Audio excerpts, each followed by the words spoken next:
Welcome, everybody, to Plymouth, New Hampshire, as we get set for this quarterfinal matchup in NHIAA Division II playoffs as the top-seeded Bobcats of Plymouth Regional High School play host to the Pride of Merrimack Valley, entering as the 8th seed. Dan Salzer alongside Mike Courier, welcoming you into our coverage here on Pemmy Baker Television. Coach, Plymouth, only undefeated team in the division in Division II.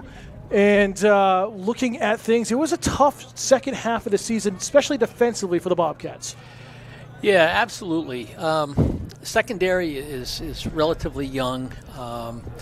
They tend to react pretty quickly, and sometimes that's good for you and sometimes it's not, especially if you're looking at play action where you bite on the first thing you see. The coaches I know have been working with the players about that. I was at practice this past Wednesday, just chatting with some of the defensive coaches and offensive coaches, and they've really got things analyzed. The team is well prepared for today's game. Look at things, though. Pride coming in, just getting into the postseason as the last team in. Again, if we look at last week, if Plymouth fell to St. Thomas would have been the 8th seed just on the points. So great job by the Pride to get here. And this is a team that can't be overlooked. Put up a really good game here at Plymouth 2 weeks ago on Bobcat Nation Day and nearly pulled out the win over Plymouth then, and then dominated Pembroke Academy in their regular season finale last Friday night at home. And this is a team that could really make some noise this season in the postseason. Absolutely. I think that the last two games Plymouth has had with St. Thomas last week and the week before with Merrimack Valley, both those teams, they may have been 5-4 and 4-5, but they played a lot better than that against Plymouth. And I think that's partially because everybody's going to put on their A game against Plymouth because they got nothing to lose. Well, look at the bracket going into this quarterfinal round. Again, one game already happened that you don't see on your screen. Pelham, the 2 seed, all over Manchester West, the 7 seed last night, 35-0. So Pelham, the first team into the semifinals. They await the winner of Trinity and Bow in the 3-6 matchup that will kick off at 5 p.m. in Manchester this evening. Again, the other matchup in Division II, Souhegan against John Stark in the 4-5 game. That's one to watch out for. The Generals have been really hard to kind of get a grasp on. They've been up and down, but some really bright spots and some tough losses this season. So they have a really good chance at pulling off an upset against Souhegan, but Souhegan wants the win. Plymouth obviously wants the win, and that would set up yet another semifinal rematch between those two programs. But we've got to get through today first, Coach. Yeah, absolutely. And I think that the top 4 teams, as far as looking at Trinity, Plymouth, Souhegan, and Pelham, are all very good teams. And I think any one of them could go all the way based upon the performance in the game that they're playing. They all have the capacity to score. They have the capacity to make big plays on defense. And it's going to be, it always comes down to whoever makes the fewest mistakes and takes advantage of others' mistakes. So I think it's up for grabs. Plymouth's undefeated, but the last couple of weeks, they haven't played as well as they have during the previous part of the season, but they've still got what they got, and they're going to be formidable, and they're the team to beat. You look at the Pride going into today, you've got to watch out for Michael Haney, number 8, the tight end, who was dominant against Plymouth in that setback loss, but he is a bright spot that Plymouth really needs to shut down here this afternoon. Well, there's been discussion in terms of how to keep him from getting the football, and that's going to be pretty tough. He not only when he catches the ball, he's big and strong, and he picks up a lot of after-catch yards, and they want to keep the ball out of his hands. I don't know if they'll bump him on the line of scrimmage, try to hold him up a little bit, or what they'll do, but they certainly have looked at the pass patterns that they've faced and found certain things that have been done consistently. They've picked out some things, and I think they're going to be ready for him. Yeah, you watch out for him. He comes in receiving, leading the team, 238 yards, 5 touchdowns, averaging 21.6 yards a reception this season. Also really strong in the rushing game, 83 yards, averaging 7.5 yards per carry. So him with the tandem of Jack Paris under center, there's a lot of options, literally option plays open for them. And I heard an anecdotal story from Coach Spear regarding this kid Paris, and evidently Coach Spear coached his dad back in the day, and said if the kid's anything like his dad, he's one tough son of a gun. So this young fella, as a junior, has done a really nice job, and he's a tough kid, and certainly is going to be something to contend with today. On the other side of the field, Plymouth still getting their last warm-ups in here. This is a team, again, run-first offense, being really dominated by that dynamic duo of Ben Valenti and Robbie Thorne. Valenti entering today, 125 rushes on the regular season, 876 yards, 12 touchdowns, versus Robbie Thorne, kind of that short yardage inside, deep in the red zone, just under 500 yards rushing at 491 with 16 touchdowns in the season. And this is a duel that it's been very hard for opponents to stop this season. Yeah. Well, Plymouth has really, dominated the ground game, and they've done a great job. They've got not just those two guys, but they have 3 or 4 other backs that can spell people when they get tired. So they got fresh legs. They have not turned the ball over very much this year, which is a credit to those players. And, if Coach Sanborn can keep the ball, the other team can't score. So, ground chuck's a good way to go about this. But they also have the added piece, which they haven't gone to a lot recently, is they got a quarterback that can run and throw. And if Coach hasn't needed to do that, he hasn't. But I think you may see a little bit more of that as the stakes go up in these final games of the season. We talk about throwing, and we talked about it before we went on the air here this afternoon, that the wind the last 24 hours has been a real kind of questioning point of what was it going to do here this afternoon. The winds have calmed down dramatically from about, the 35, 40-mile gust of winds that we had overnight and this morning. Wind with the American flag blowing left or right across your screen could affect the passing game, which would play into the hands of Plymouth to stop that deep pass in those post-pass plays by Merrimack Valley. Yeah, absolutely. It definitely will make a difference. The one thing is that Merrimack Valley tends to throw a shorter pass. They don't tend to go long. So they've got probably a better chance at completing a shorter pass even with the wind, but the wind will definitely have an effect, and it'll be that one time that you get a gust of wind and the ball sails and Plymouth picks it off. So you got to watch out for that. So warm-ups have come to an end. We're going to get ready to turn it over to public address announcer Tony Torino as we get set for the coin toss and the national anthem kickoff here in the postseason, coming up next here on Pemmy Baker TV.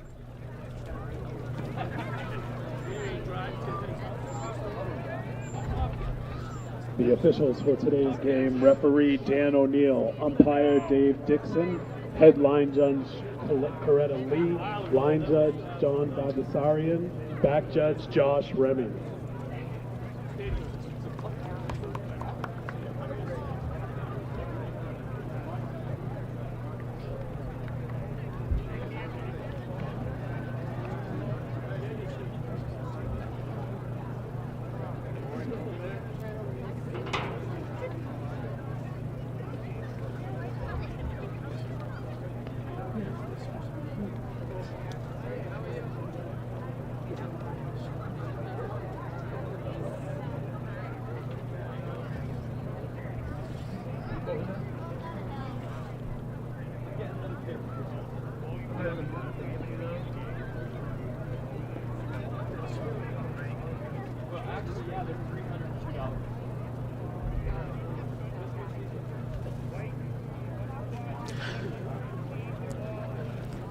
So the Pride receive MV has won the toss and has elected to receive. The kickoff here after winning the toss. And they will go right to left across your screen in their road white uniforms with their gray pants and blue trims, silver numbers. Bobcats in their traditional home blue uniforms, but at this time we'll honor America with the playing of the national anthem from the PRHS Pep Band.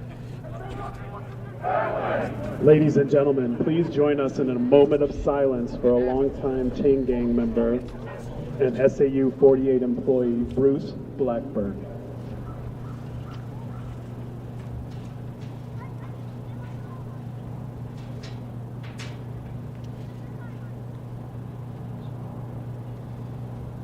Thank you. Ladies and gentlemen, please join us in honoring America with the playing of our national anthem. Today's national anthem will be performed by the PRHS Pep Band under the direction of Mr. William Gunn.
Great job, as always, by Will Gunn and the PRHS Pep Band, the rendition of the national anthem. Coach, any final thoughts before we get kickoff here this afternoon? Well, I got to say that it doesn't matter when it happens, but when I hear that national anthem before a football game, I still get excited, even at my old age. And today looks like it's going to be a great day. The wind may play a factor, but you're going to get two teams out here that are going to leave it on the field. They're going to give everything they've got. And again, it always comes down to turnovers, and if Plymouth, whoever makes the least turnovers, is probably going to win this football game. And that was exactly the case when these two teams met 2 weeks ago. It was, once again, the Pride who received the kickoff after winning the coin toss. They drove down the field, but a pick six where Jackson Rainier going 95 yards to the house that started the essentially scoring barrage by both teams. But it was 2 pick sixes that sealed it for Plymouth, with the last one being Liam Shannon late in the fourth quarter. So Plymouth's defense got a hold here today. Well, it's interesting, a comment that was mentioned to me about the defensive secondary is they have not had any penalties in terms of anything flagrant or any penalties whatsoever all season, yet they've had 6 pick sixes where they return for touchdowns. So they're not aggressive in that sense, but they also eventually they're gonna hurt you. As we're underway with a squib kick here short, I was wondering if Plymouth was going to do this to start. It's fallen on by the likes there, number 3, Mohamed Shagru there. And Plymouth already trying to stay away from Heine and Claremont deep on kickoffs. It looked like that was a semi-onside kick, but it was kind of a half and half. But, of course, they did prevent the run back, and the starting point is a 35-yard line for Merrimack Valley. So Jack Paris will go to work offensively, starting in the shotgun. Claremont will go in motion to the right side. Paris going to drop back, a little screen flat pass out here to the near side of the field, as his intended target there, and Heine will be pushed out across the 45. So they went to the short side of the field on that. They have everybody spread out, so you've got to play essentially a man-to-man on defense in the secondary. They took motion to the wide side of the field and threw the little screen back to the left. So I have a feeling that when you see that kind of alignment and that kind of motion, that you can look at something going back the other way. Correction, it was Colby Sheffer there, number 1 with the reception. 2nd and 1 now. Mark it at the 44 is where he was pushed out.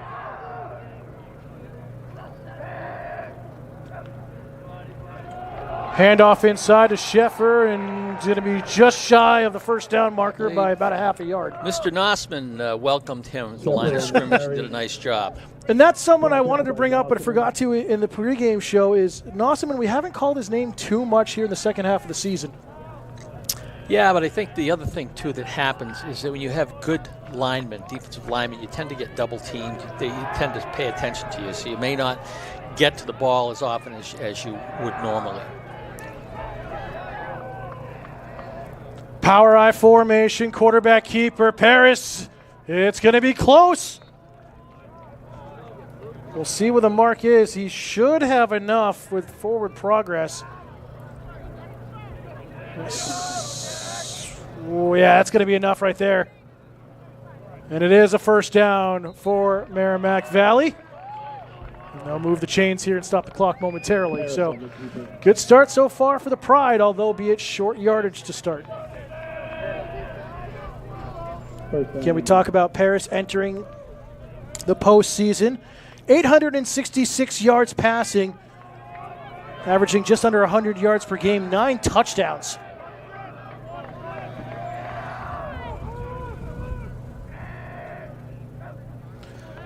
Again, screen to the near side and trying to rush in. Is that Carter, number 9?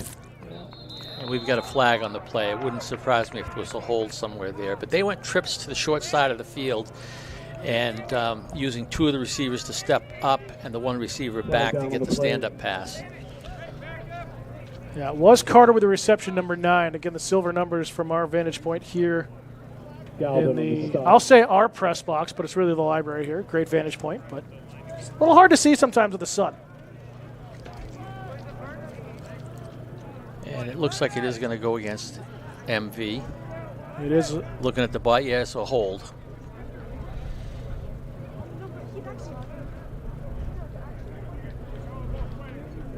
So we'll have a replay of first down. It'll be now 1st and 10 for Merrimack Valley from their 36. Plymouth doing well, holding short yardage here defensively. 20. Oh, yeah. There we go. First 20. There we go.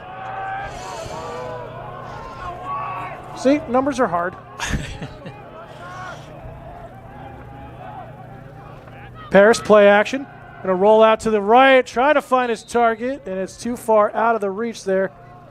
That was great coverage.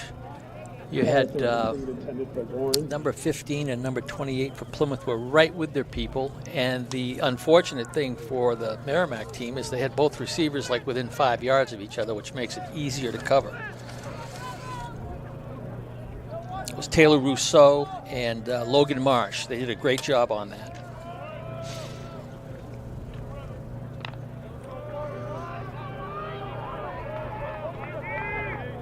So some reason 1 yard came off of the down distance on an incomplete pass, but you know, it's all good. We'll take it.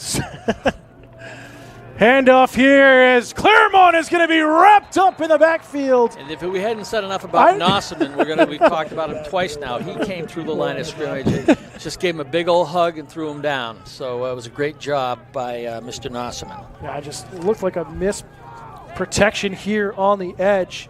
Nossaman just able to get right through the line and have a little spin dance move there with Claremont in the backfield. So we're 3rd in the bus ride here. 3rd and 23. They'll go trips near side.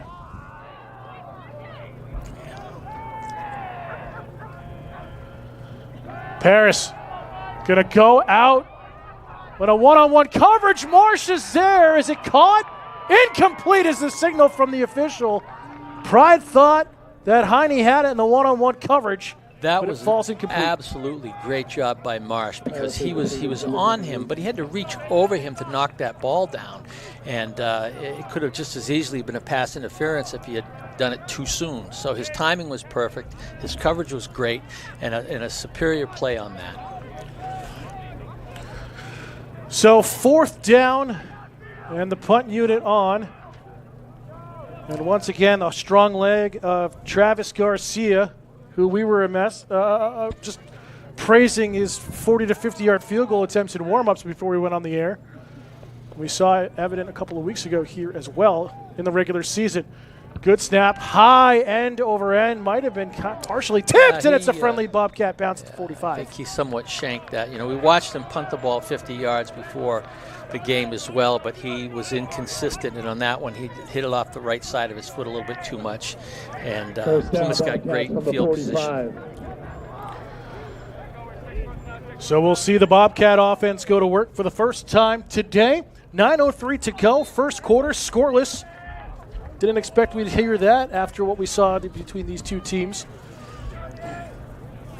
2 weeks ago. Diamond getting the start once again. 18 for 40 this season, 465 yards passing, 3 touchdowns, 2 interceptions. Get to last week's numbers at St. Thomas in just a moment. Handoff, fullback handoff, and it's Patridge. Nearly enough for a first down. We'll see where they spot him. They'll be about a yard or two short. That was a straight dive up the middle. That play is a great, quick hitter. You get the back that comes off the line and hits the line of scrimmage, and you get through the defensive line, and then you've got to deal with the secondary. And he picked up about 9+ on that. Last week, Diamond passing 5 of 9, 80 yards, 1 touchdown at St. Thomas. Ben Valenti just under the century mark, 99 yards rushing on 24 carries, 45 yards for Robbie Thorne with 2 touchdowns in the win in Dover. And just like that, a Bobcat first down on the first 2 plays they've had offensively. So Patridge getting his number called early here in this game. And that's good for a Bobcat first down. You know, I think the other smart thing about this is you've got Valenti, who gets the ball a great majority of the time, but you've also got these other kids that can run, and I think that people are going to key on Valenti or key on Thorne when they're in there, but then using the other backs is a great asset to have. So you have Thorne and Patridge in the backfield once again. Fumbled on the snap, and Diamond able to fall on it and recover. Loss of 1 on the play, and a lucky break there for Plymouth.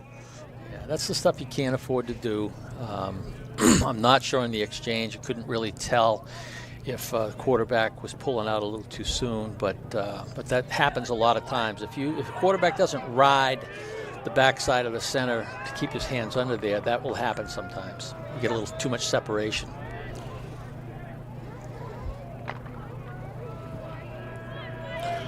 Second and 11 now for Plymouth at the 44 of Merrimack Valley.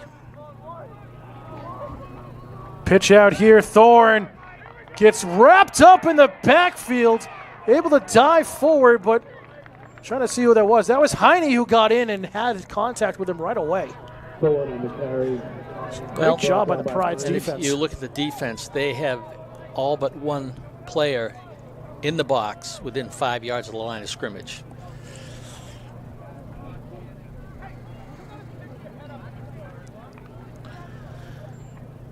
So now you'll bring a Bargwin in as a wide receiver out left, try to stretch out the secondary a little bit of Merrimack Valley.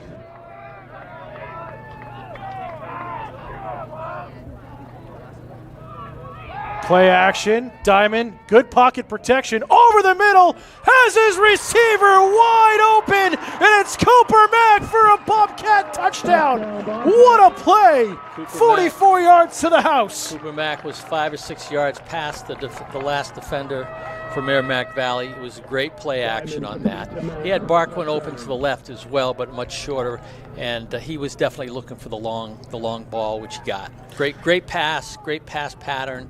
And nice job by the Bobcats. Yeah, it was a great play action because it fooled our camera operator on where the ball was.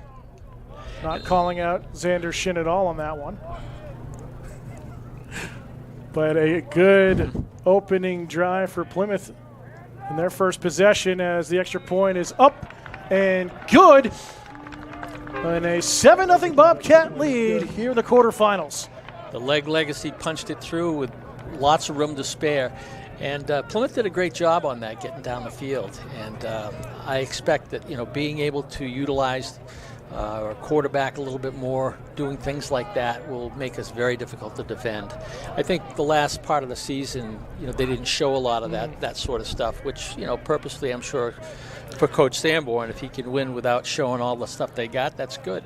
But the Diamond kid has got great mobility, and he gets deep on that, which you really need to do to give yourself time to let the play set itself up and to throw the football without getting too much of a rush.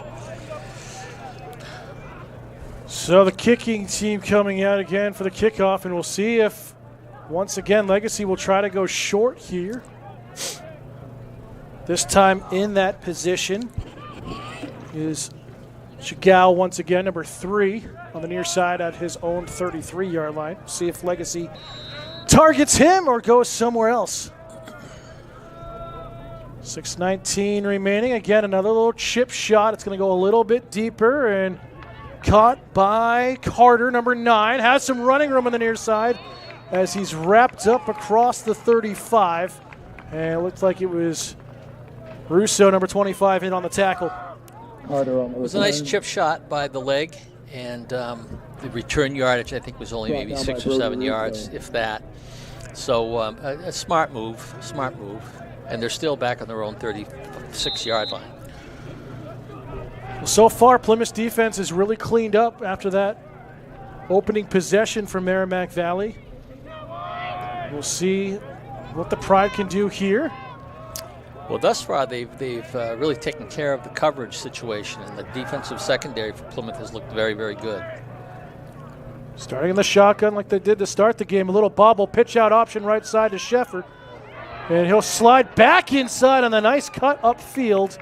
Gain of about 7 on the rush. And they did a good job turning that pitch inside, but there was nobody coming from the backside, to chase him down. So he picked up a great gain of about 7 yards, and Plymouth will have to watch that going forward. Yeah, it looked like Shannon was just caught, blocked outside, couldn't get inside leverage, and that's what really allowed an extra 5 yards in that play. Back to work go the Pride. Urbanus alone on the near side. Pro formation, option in the handoff to Carter, or correction, that's Claremont, number 21. And he'll only get a couple here with forward progress out to about the 45. Brought down by Shannon. Well, they're going to make this one close. An official timeout as Claremont shaken up after the tackle. So he'll have to come out. He was met pretty hard at the line of scrimmage. He did pick up a couple on that, but we're looking at 3rd and short again, so we'll see what they're going to do, if they're going to go with the quarterback under the center again, or if they're going to do something different.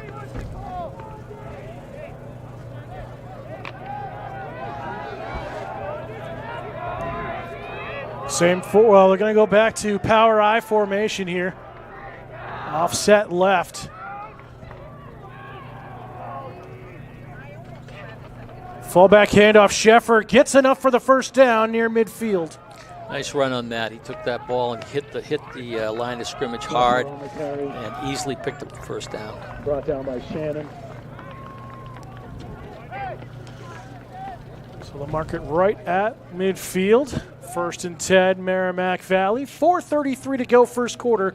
Bobcats leading 7-0.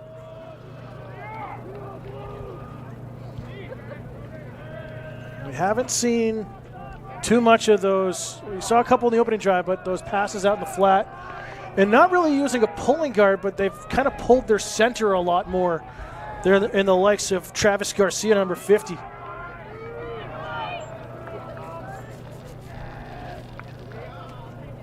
High snap handoff. Sheffer is met wide at the line of scrimmage. Still on his feet.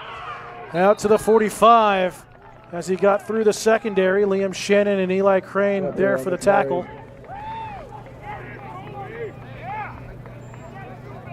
Shannon on the stop. Just something about this Merrimack Valley offense, like where they're just able to just kind of slip off of defenders and get those yards after contact fairly easily here today, as they've done most of the season. Well, and their offensive line has got pretty good size, so they can match up fairly well with the Plymouth kids on the defensive line. Correction, Garcia is just the guard. It was 56, Hunter Duquette, who's the starting center.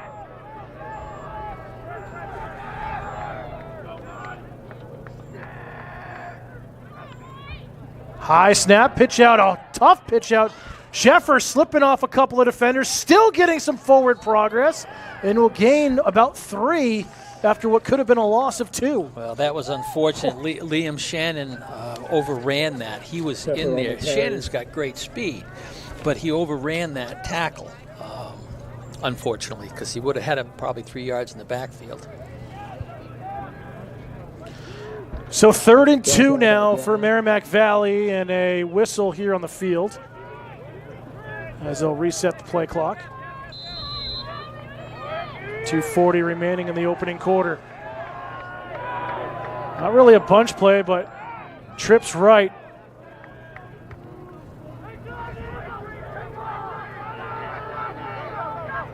Paris in the shotgun. Long wait here. Option to Sheffer as he's hit right away, and his helmet is ripped off by the likes. Was that Medeiros? It was. Tyler Medeiros, number 77. Sheffer on the carry. His helmet went flying back by about 5 or 6 yards. Gotta buckle that chin strap. Woo. Especially when you're going up against Tyler Medeiros. Well, I expect they're going to go for it on 4th down here. They're not going to. And a timeout taken by the Pride. With 1:53 to go, they're going to talk about what they're going to do here in 4th and 2. We'll step aside as well. Late in the first, Bobcats 7, Pride 0. You're watching the NHIAA Division II football playoffs. Hemi Baker TV.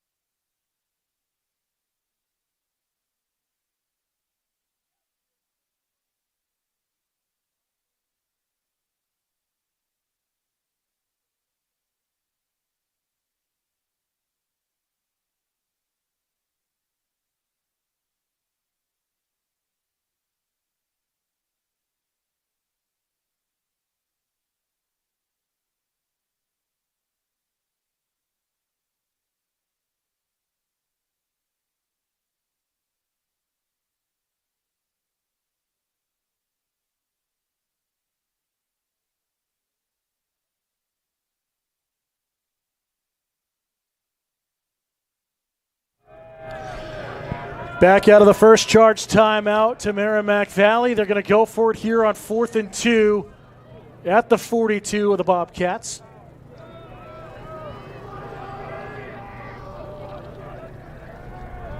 Officials talking with Matt Shaw and the coaching staff about something they saw in the last play and not happy with. As we get the whistle for the restart here.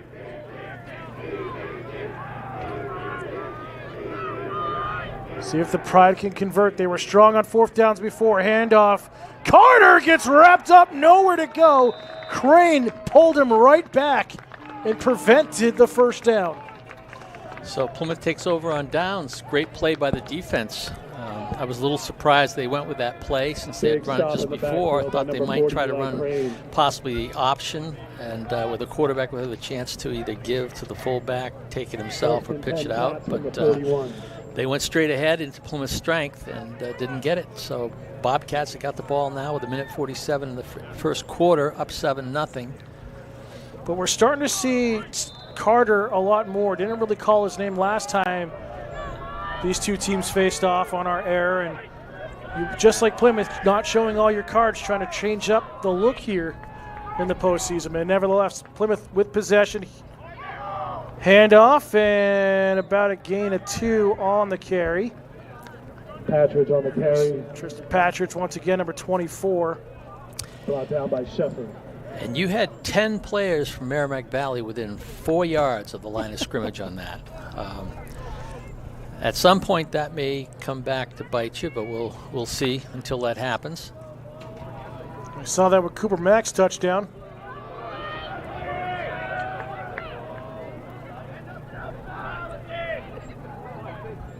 Full handoff to Thorne. He's going to just go right up the middle and carry everyone on his back by the looks of things.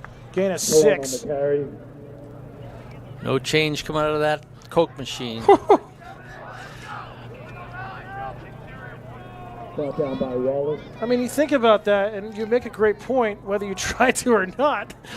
He hasn't been fumbling or had it knocked out of his hands like we saw last year. There was a lot of instances where, just got a little lackadaisical, didn't tie it up with two hands. He's been really clean rushing this year.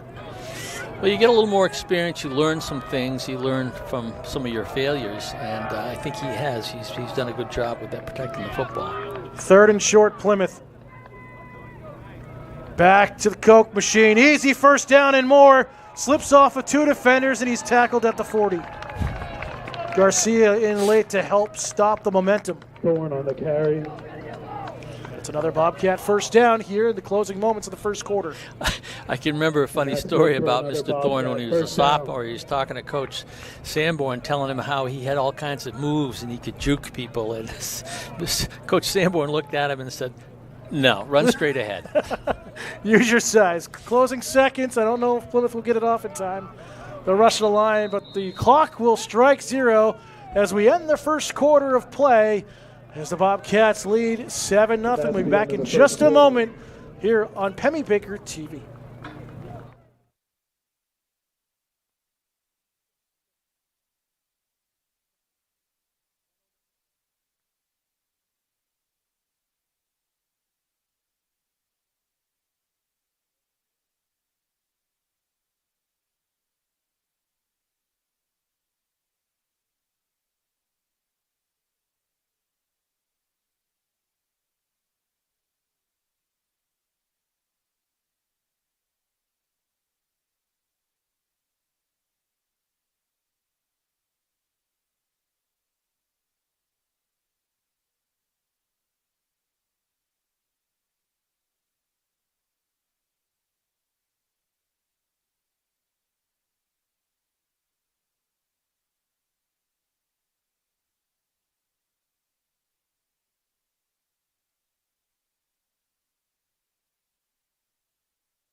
Dan Salzer alongside Mike Courier back for second quarter action. 1st and 10 Plymouth at the Pride 40-yard line as they switch ends. Handoff, Patridge gets about 6 on the run. Patridge on the carry. That was a good call. That Brought down by Babonis. I don't want to say too much, but that went away from the strength, and it was a well-run play. And picked up about 5.5 yards. Gain of 6 on the carry.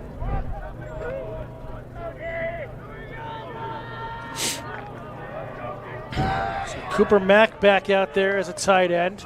Last time he was on the field, we saw that 44-yard touchdown.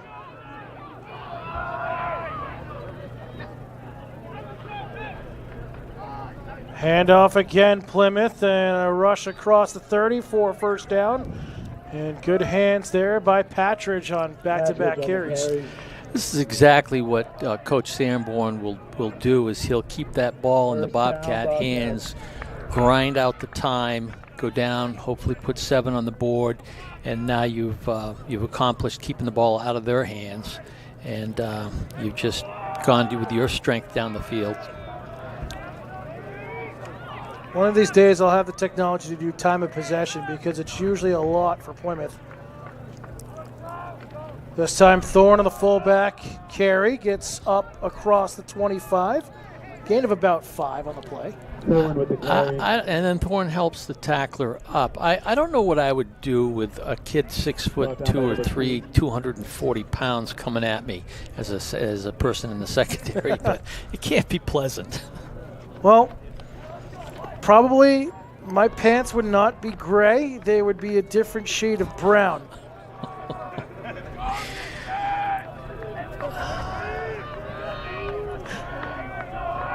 Plymouth continuing the drive here. Handoff, Thorne drops his shoulder and tries to grind out to the 20-yard line. Gets close to it. Thorne on the carry.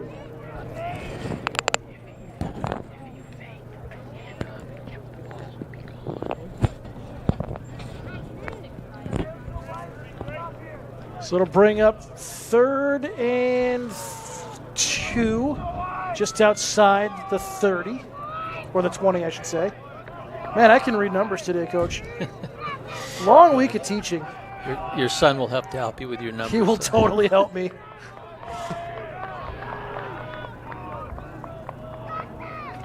I think we're going to... Thorne with the carry, just grinds out another 6 or so, depending on where the spot is. Under 10 to go in the first half. Plymouth Lion got off the ball very, very quickly that time. It was a great job. I thought there was quick movement. There might be a flag somewhere, but not so. But you got an offensive line that gets off the ball and penetrates into the defensive line to not let them get in your way, so to speak. And those plays usually get what they need to get, and they did at that time as well. So another 1st and 10 Plymouth from the 15.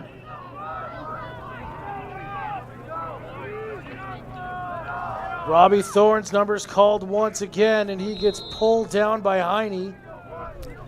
As there's Garcia slow to get back up momentarily for the Pride.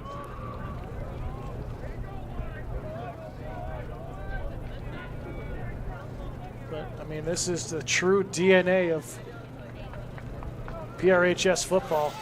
Just grind out the run game.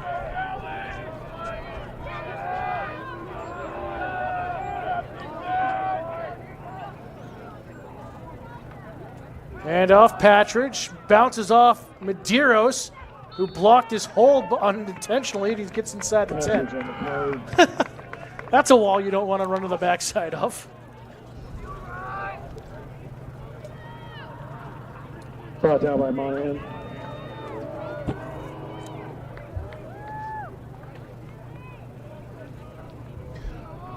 But I think that was great work from Jed Duquette. Able to step up, number 75, and kind of push Medeiros back into that hole. That's what it looks like to me. I don't know what you saw there, Coach. Hand off and charging forward on the dive. And a Bobcat touchdown for Robbie Thorne. They ran that one off tackle, the fullback. It was a great call. They've been stuffing the middle quite a bit, but off that tackle, you got a big 240-pound guy coming around the corner there, and he took the ball into the end zone for another touchdown.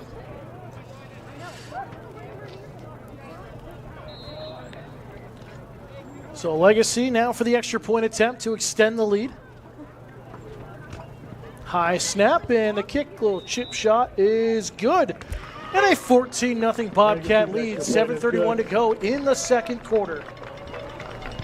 And just a well-executed drive there, Coach. Well, I think we're seeing a very in-control Bobcat offense. Defensively, they're making the stops they need to make. They're playing a much better game right now than they did the last time they played Merrimack Valley defensively. And I'm sure that's the adjustments that the coaches picked up on, and the key reads that the defensive backs are following now shows a significant difference. And offensively, they're just churning the ball. And if they need to have Mr. Diamond keep that thing and throw it, they've got that too. And Merrimack Valley's going to have a difficult time stopping Plymouth. So with that, I hope you guys have been enjoying our coverage here on PBTV from wherever you're watching from, whoever you're rooting for. I just want to give it a little shout out here to our crew. Finally, essentially having a full production crew for the first time this season. Our Alexander's on camera, and Alexander Shin and Alexander Mitchell sideline for you here today. Jonathan Picard running our production, doing a terrific job, and hope you're all enjoying as it's gathered up here at the 15. Edge room only momentarily, as the likes of was Owen Turner with a brought down by Lion. that punt or that kickoff return. They kicked it a little longer, and they got about the same return. Nothing really different than the first two times they kicked to them. He puts the ball up in the air, gets a little hang time, which is helpful because then you get your players down there to make the tackle or at least get in position. Especially with Nathan Lyons, number 22 with the speed, who got in there on that tackle. Start of the third drive as it's. Whoa. That was an interesting. Everyone jumped the Flag down on the play. defensive shift by Plymouth once again. It was snapped, nothing happened, and then a flag came out. Well, I talked with Coach Lamb about that this week because he had told me prior to the first Merrimack Valley game is that he says we'll probably get him 3 or 4 times on our shift. And I told him, I said, so Nostradamus, what do you think is going to happen this week? He says, well, we didn't time it right the last time. We're going to time it better this time. And there's an example right there. It was timed so perfectly, the officials didn't know what happened as 5-yard penalty throw into that post over the middle, well out of the reception area of Heine. I think we had a little contact downfield prior to the ball being thrown. The receiver was certainly not able to get where he needed to get. And that's the other thing, too, is that the linebacker drop is better on that one, so he gets back into the zone a little further from the line of scrimmage. I think before, the linebackers were not getting back enough to cover that area of the field, and the ball was being thrown into that 7 or 8 yard area.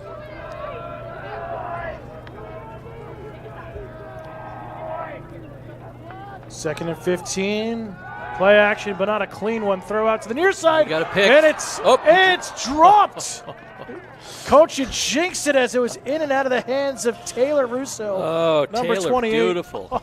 Beautiful. You know, great defensive job. And the pressure they're putting on the quarterback makes a big difference because he's got to throw on the run. And when you can't set your feet and you're trying to throw on the run, it's just a more difficult pass to complete. So instead of a pick there, which wouldn't have much of a return, it stays 3rd and 15.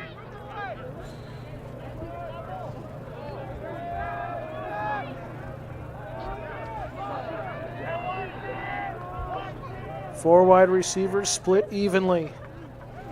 Paris with a blitz coming through, has nowhere to go. Oh my. What a blow-up play by Nolan Gavin, just coming in and timing it. Well, Taylor Rousseau was the number 28.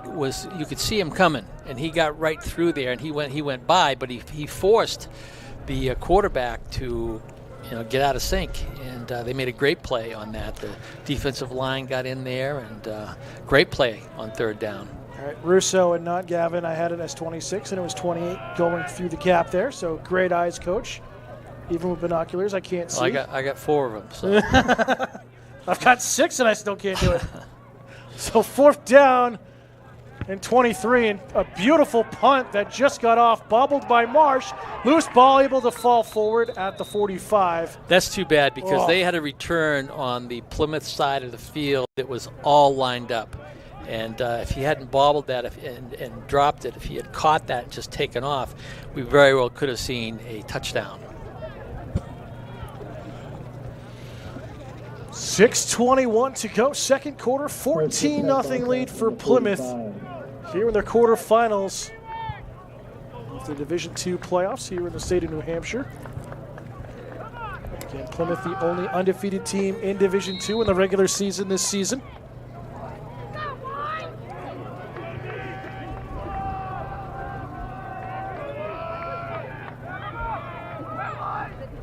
Handoff right up on the dive play for the likes of Ben Valenti, his first touch here this afternoon.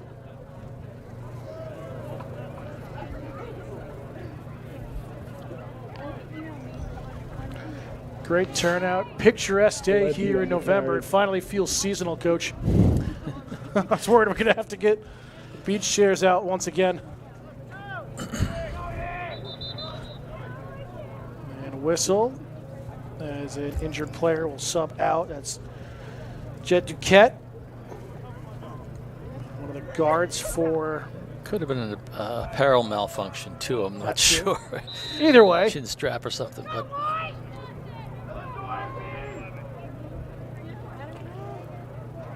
so let's see what Plymouth can do here on 2nd down. Inside to Marsh, little juke trap. Move, has some running room down the sideline. He's at the 20, at the 10, and he'll be pulled down inside the 5. just didn't have that last gear, but a great run and a great play set up by the Bobcats. As always, I looked for laundry. There was nothing on the field, no penalties, no holding, no nothing. That was a great trap run by Marsh, perfectly set up. And he made a nice juke to the outside and got down the field, and we're looking at a first and goal from, I believe, the 3. Yep, right at the 3-yard line is where they'll mark him out. And I don't know about you, but I'm looking at a Coke machine right now. Yeah, that's probably what I'd be queuing up. And it is. Thorne, right side, tries to spin in, and he's in for a Bobcat touchdown. His second rushing touchdown of the day. Touchdown, Bobcats. Well, I thought maybe Plymouth would grind it down the field to score another one, but they've still got 5 minutes left in the half, and Plymouth is up 20 to nothing. But we'll take it. Every score is a good score. It doesn't matter when it comes. Legacy once again for the extra point. Been perfect on it today, and I'm going to knock on wood for the commentator's curse. Yep, there it is. Commentator's curse. He pulled it or pushed it wide right. So it stays 20-0. I'm sorry, Luke and the Legacy family. Well, sometimes when you just try to chip shot it through rather than just kick through like you normally would, it changes your gauge, and I think that was probably the situation there where Luke's just trying to chip it through the uprights. If you just kick the ball, it might be better for him to just do that. But unfortunately, he doesn't miss many anyway. I don't think he's missed more than 2 or 3 extra points all season long. More than that? Yeah, it's 6 or 7 this year. Okay, all right. A lot more at the beginning of the season. Again, first year with the team kicking, it's understandable. Has definitely been stronger in the second half of the season, but still a 20-0 lead for Plymouth here at home. He's got a great foot, great leg, and does a nice job.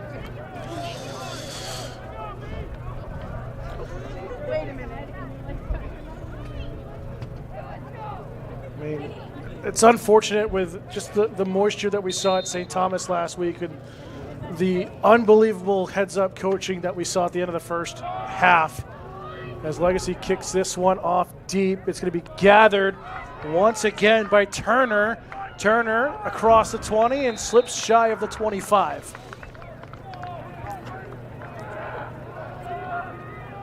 Turner on the return. Yeah, he fielded that at the 8-yard line. And it came up, and as he tried to stop, he slipped, and Plymouth kids were there to help him hit the ground.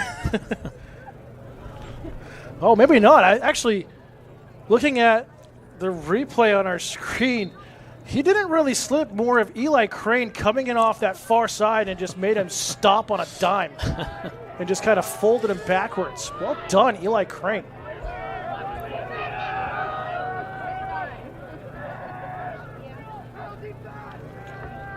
Heine is trying to rush outside on the sweep and lost about 5 on the play back towards the 20-yard line.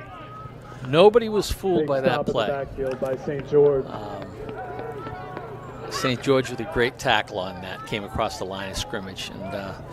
And, I think that's one of the things that, the coaches were looking at things in film and looking for certain keys where people line up, et cetera, and I think they've done a good job transferring that information to their kids on the field, and they covered that one very well. 2nd and 15 for the Pride in the shotgun. Fumbled on the snap. Paris has to fall on it. The play will be dead. Like college, if you kneel, it's done, unlike the NFL level.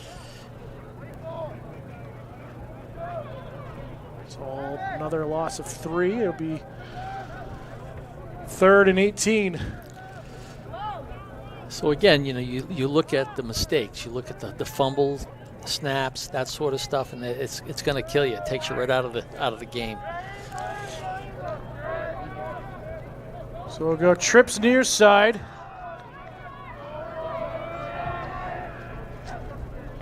Paris under pressure, a little screen out to Sheffer. Nowhere to go. Liam Shannon was right there ready for him. And I was talking with Coach Lamb, and Liam has such great speed getting to the ball. If there's anything, he sometimes can overrun things, but boy, I'll tell you, his speed is incredible.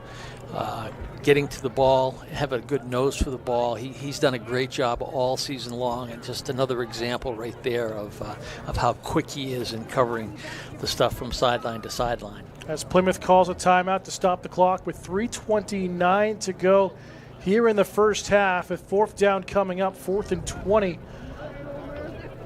Well, I won't be surprised if you see a return set up on this, but we'll find out. But the biggest thing, Plymouth, again, we saw it last one, struggling at times with the punt reception here in the bobbles. So we'll see if Logan Marsh and now Patridge going back there with him a little bit, kind of a shorter target, can make something happen with Garcia punting from around his own 5-yard line.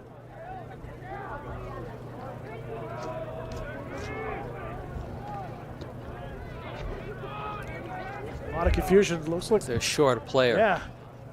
Short a blocker. Kind of a key thing, as it's Tyler Carter coming in, the senior.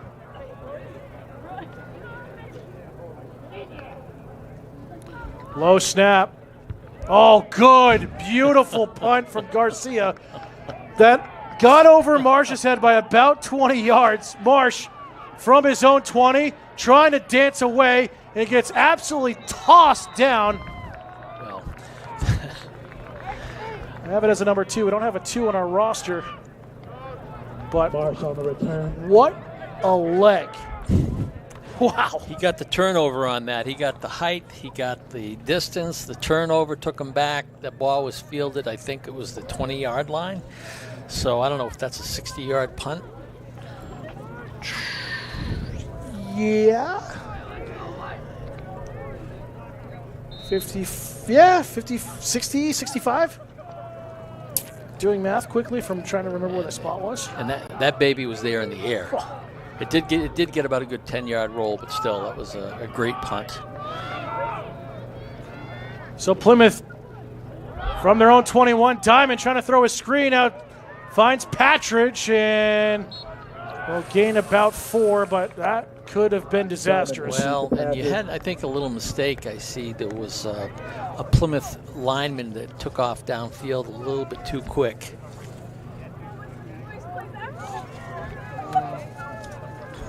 And it allowed for people to get in there and make the tackle. Is that Chewbacca coming across the? Looks like it. I think we got Chewie on the sidelines here. And still close to Halloween season. A little after, but we'll take it. Why not? 2:28 counting, second quarter. Bobcats up 20-0. Diamond, 3-step drop, throws open to the right side, and it's Jackson Rainier across the 40. Rainier got into the flat, the wheel up the sideline. He was pretty open. Ball was a little bit behind him, but it was a great catch. It was a decent throw, and Plymouth's on the march with the first down. They got 2 minutes and 12 seconds left in the half. And whistle here, and flags on the play, and a false start on the home team. False start, Plymouth. Again, one of the few penalties we've seen, but enough to just be a nuisance for either team here today. Back the Bobcats up 5 to their own 39-yard line here. Under 2 minutes to go as the clock will restart.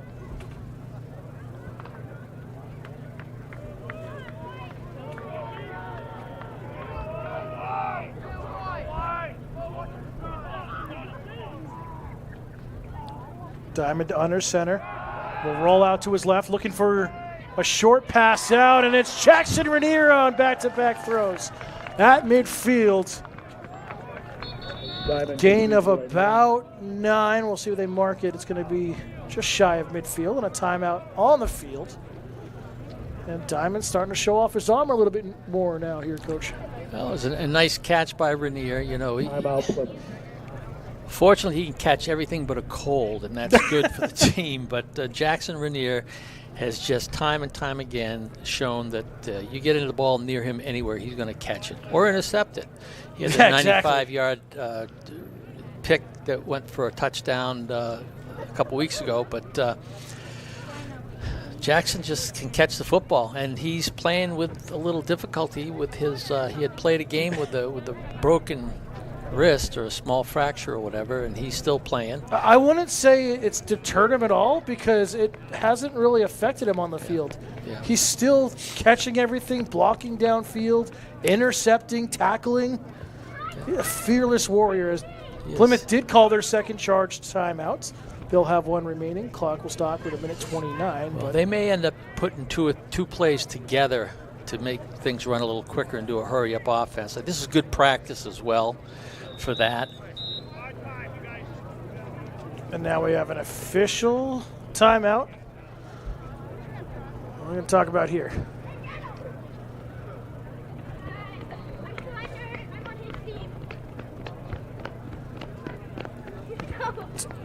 They're going to put time back on the clock. What's the side judge discussing something with the booth?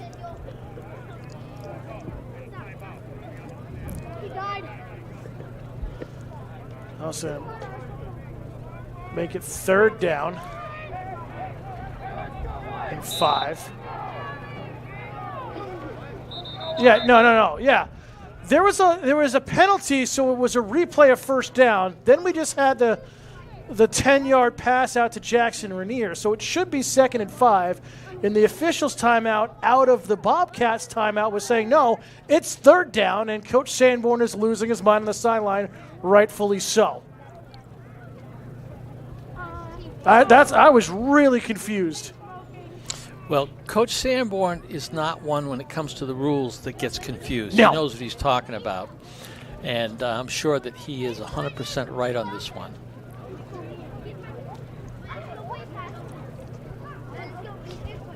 He is animate and lively on the sideline right now, but it really should be. It should be 2nd and 5 after that penalty for the false start.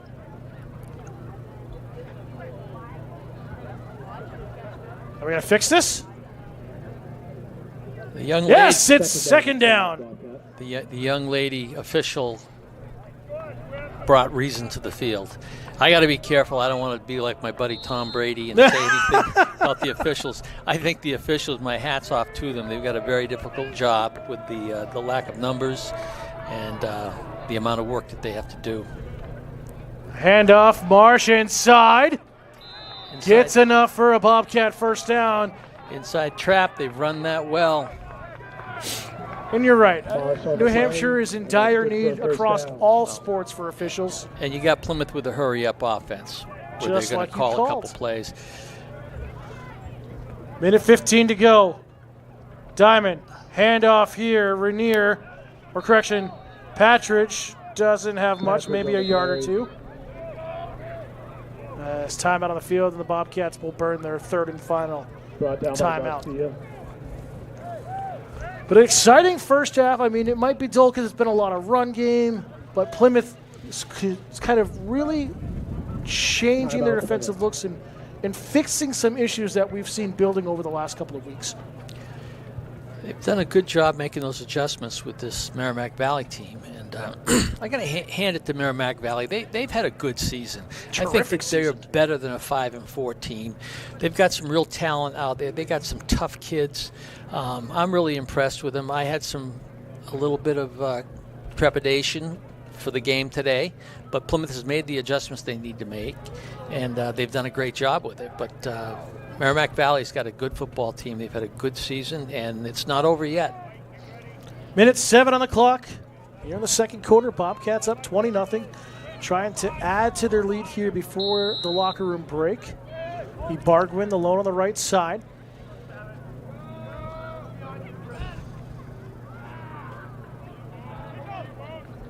Diamond, good pocket protection. Trying to drop a dime in the back corner. On that shoulder, is it caught? It is. Yes. for once again Jackson Rainier. It's Rainier. Of course it's caught. Sure, I know. Why do I even second guess myself? And again, it was kind of a back shoulder throw, which was nobody else was going to get it but Jackson, and made a nice catch. And it actually, they changed the yard stickers. We're at 1 minute, 1 second. I believe he might have been out of bounds on that too after the catch. It should be. I saw the arms waving by the officials. So the clock is stopped 1-on-1.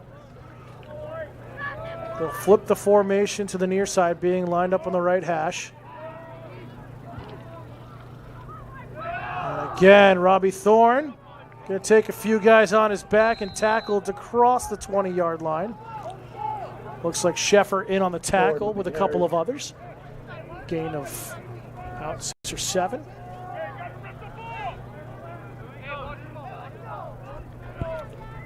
Diamond. Again, good pocket. Going to throw out near side for Rainier, and it's off his fingertips and out of bounds. Claremont in the coverage. Yeah, he was trying to catch that out of bounds anyway. It wouldn't have been a completion, but it did stop the clock, which is good. And I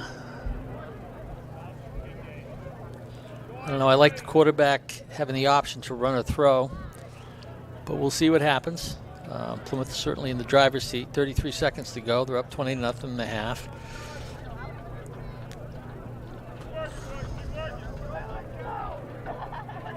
So marked down 3rd and 4 from the 19-yard line. We got the leg is loosening up too. He was anyway, and Legacy could come in and kick a field goal if necessary. Again, his range, what coach was telling me a few weeks ago, is about 35, so we're kind of in that area. Diamond dropping back under pressure. Heine wraps him up. The ball comes loose. The ball is live, and they're going to say he was down by contact, but oh my. Michael Heine, the defensive end, almost comes in unchallenged and nowhere for Diamond to go, and that really takes points off the board for Plymouth here on 4th down. Well, now we're looking at if there is a field goal attempt, which I do not think they're going to do. That's too far out. You're at your 46 when you line up for the kick. Yeah. A little bit too far. So we're going to rush here. 4th and 14. And a flag and a false start on the offense. And I wonder if that was kind of intentional to try to get Merrimack Valley to jump or just get them back further enough here, if they didn't, to get some punting room. That's kind of what we see.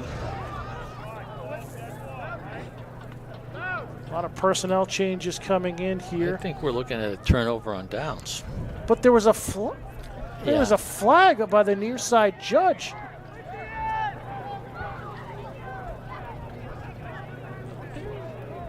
You're right. It's a turnover. What is going on? Well, that was the line of scrimmage, I think. The 4th down marker is. Yeah, but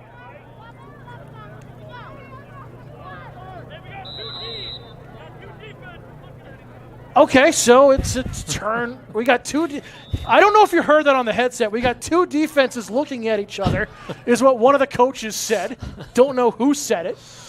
I'm baffled. Well, if there was no penalty, it looked almost like Diamond had spiked the ball. Yeah, but I saw a flag be tossed. But they're just going to let it go to halftime. Call it quits. All right, so don't know what happened. What do you see, I would like to just make one comment regarding Bruce Blackburn, who was a pillar of the society, involved in coaching youth sports going back through the years, played basketball in the local teams, men's leagues, and just a wonderful, wonderful human being. Bruce Blackburn did so many things just because they were the right things to do, and I will personally miss him, as will many, many others. But I just wanted to put a little bit of a shout out to his wife, Andrea, and just let people remember Bruce as being just a great human being, great community member, and he will be definitely missed.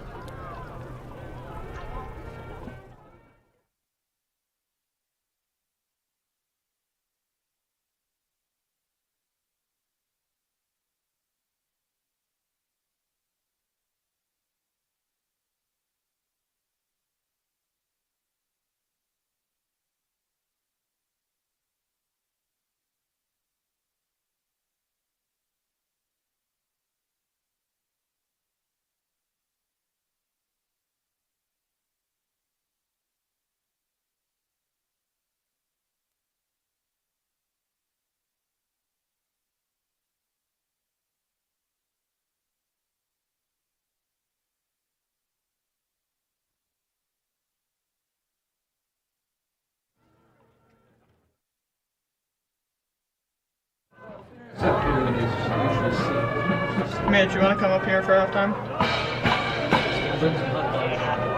All right. I'm just gonna hang up then.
Please join us in welcoming your 11U state champion Plymouth Regional Huskies to midfield.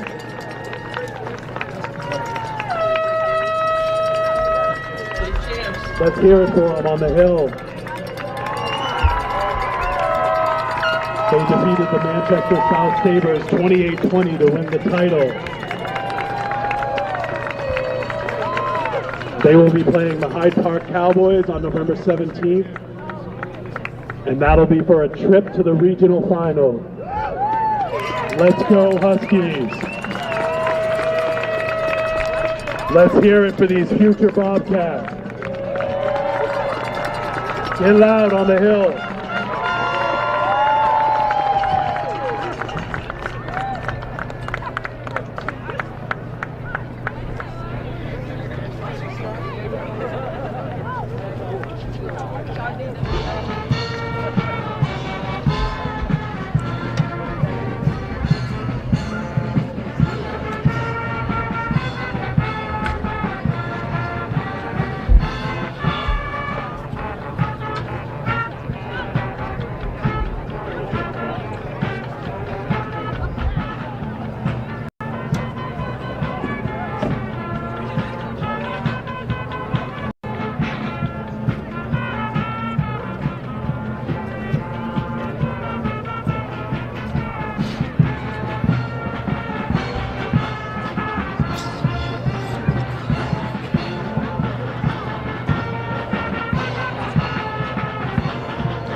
Yeah, they definitely turned it to the side.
He's at NEC.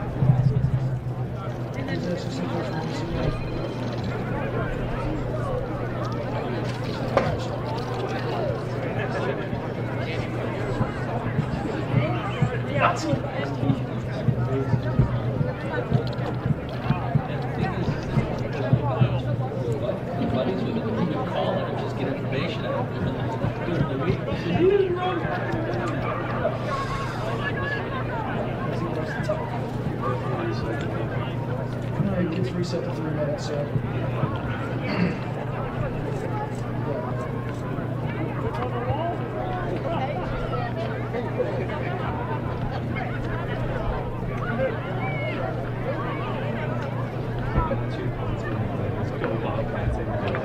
Bobcats is the beginning of Valley King at that time. Just kidding. That's why I was trying to look at the over. So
Okay, thanks.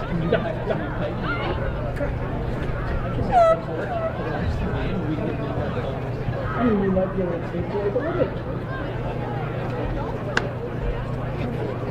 Yeah,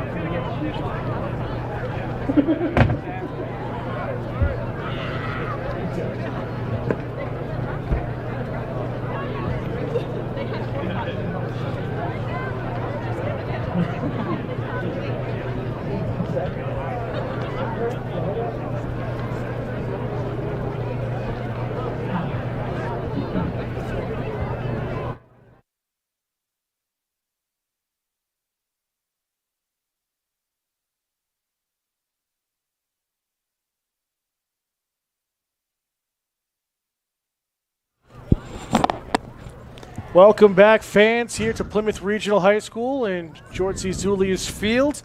Coach, at the half, Bobcats leading 20-0 over Merrimack Valley. And what are some of the changes that the Pride need to make here in the second half? Well, I'll tell you what. Plymouth has changed things up so much in terms of how they're covering defensively that I think Merrimack Valley is going to have a tough time. I think what they've got to do is they've got to let that quarterback maybe roll out where he can throw or pass, throw or run. But Plymouth's getting more pressure on them. They're having a hard time. The secondary of Plymouth is doing a very good job covering. I think Plymouth made adjustments based upon what they saw on film from the previous game. So Merrimack Valley's got to just make some plays. I mean, they've had a couple of first downs and whatnot, but they really had no big plays against Plymouth, and they need that. So is it sort of, can you essentially do, not calling it a pick play, but how can you get receivers open like Heine? Do you kind of go back to the flat? How can you find something inside? Well, I think that their success last time around with Plymouth had a lot to do with the Plymouth defenders. The linebackers weren't getting into the drop as they should, so there were holes behind them. They were completing passes to the tight end. I think they focused more on, Plymouth has focused more on keeping an eye on 88 and Heine, and he's definitely a key player for them. I don't know. I think they've got their work really cut out for them. They've got to run the football a little bit more, but they got to throw the ball, and they've got to get they've gone away from the quick outs to the side. I think they've gotten themselves in positions where they're forced to throw long. They've had third down and plus 10 on several occasions, and that just makes you have to throw a different type of football, and they haven't been able to do that. And with Plymouth, it kind of feels like status quo. Don't turn over the ball. Don't get too many penalties. Yeah, Plymouth is playing their game, and they've got their pace. They're controlling the football, and they're not making a lot of mistakes. There's been no picks. There's been no fumbles other than a couple of fumble recoveries on the snap. But Plymouth's playing a pretty good game right now. And Plymouth will receive the kick here, as the Pride won the toss and elected to receive to start the game. Marsh and Shannon back to receive the kick for the Bobcats from Travis Garcia.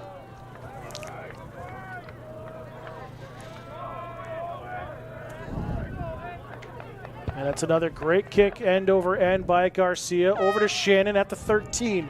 Shannon could have been a block in the back. Has some room down the sideline. Has Garcia to beat. Shannon still on his feet, touching the sideline, and they're going to mark him out. They do. He said he stepped out at the... They're going to mark him out at the 27-yard line. That was unfortunate. That was a great run back, and he really even couldn't get to the wall. The wall was partially set up, but he just outran some people on that. And great return by him. Puts Plymouth in a great position right off the bat at the beginning of the second half. And Plymouth's looking at a 1st and 10 from the 28-yard line, 27-yard line. 27, yeah. Of It's Merrimack close. Valley. I mean, great eyes by the officials, just staring him down at the feet on the run. That's what they're told to do, and prevented a touchdown for Plymouth to start the second half, but short field now for the Bobcats. Handoff Valenti, all sorts of daylight in front. 15 yards at least on the carry for Ben Valenti. Well, that was a great run. That's Ben's best run of the day, I believe. And he pretty much had an open gap there to go through, and he did. And we're looking at first down from about the 12 for Plymouth. Is indeed. So Bobcats quickly back in the red zone.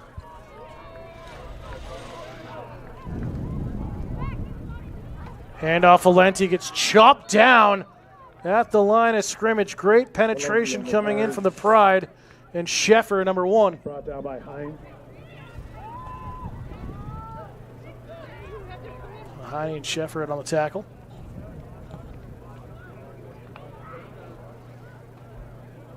Tuning in, just underway in the second half.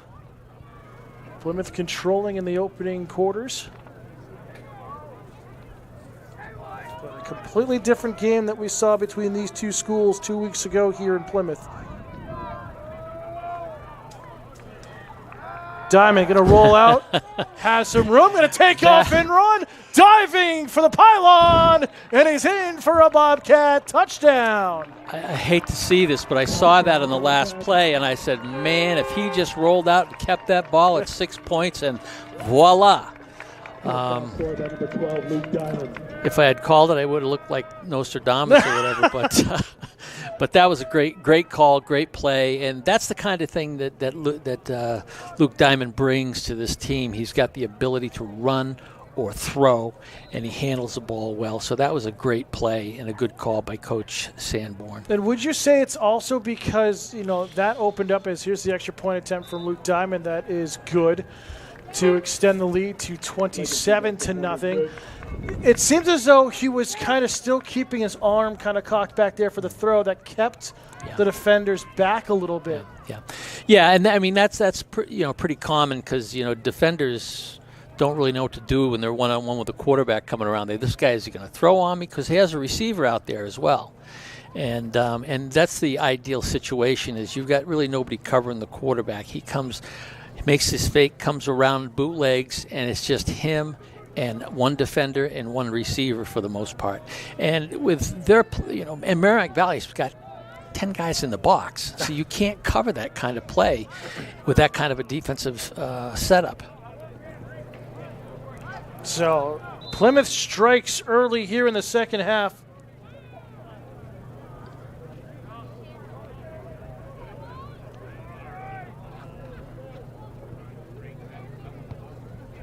A little short. This is dangerous. Push.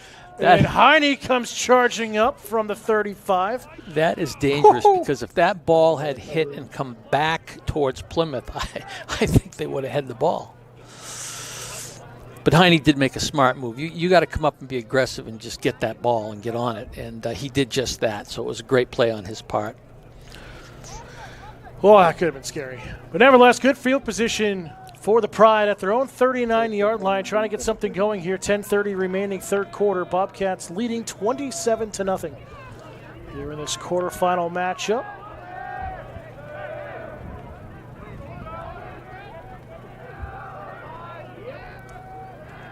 Paris in the shotgun. Good pocket protection. Throws out to his left into traffic and somehow finds Heine across midfield in between 3 Bobcat defenders. That was a heartbeat away from an interception, but a great play. A pass was perfectly thrown, and Heine's actually limping off the field right now going to the far side, so he may have come down and hurt himself on that last play. Well, I noticed he wasn't in as much in the first half. We saw a lot more of Tyler Carter in situations I expected to see Heine, but nevertheless, a big-time catch from the senior tight end as we have it from midfield now.